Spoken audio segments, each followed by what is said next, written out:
Yung kapitbahay. Oo nga. Hi guys, nandito kami sa, hindi ko pala alam to. Na Cebu? Ano bang beach to? Anong beach to? Panotsutan pala. Panotsutan. Ano ba? Iano natin dun yung ano natin mamay dun, no?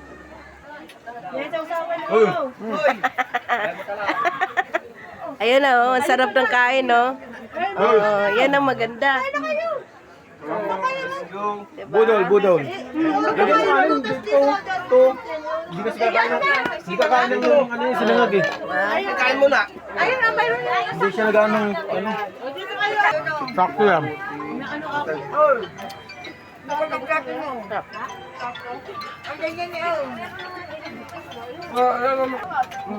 Punta sana kami dyan po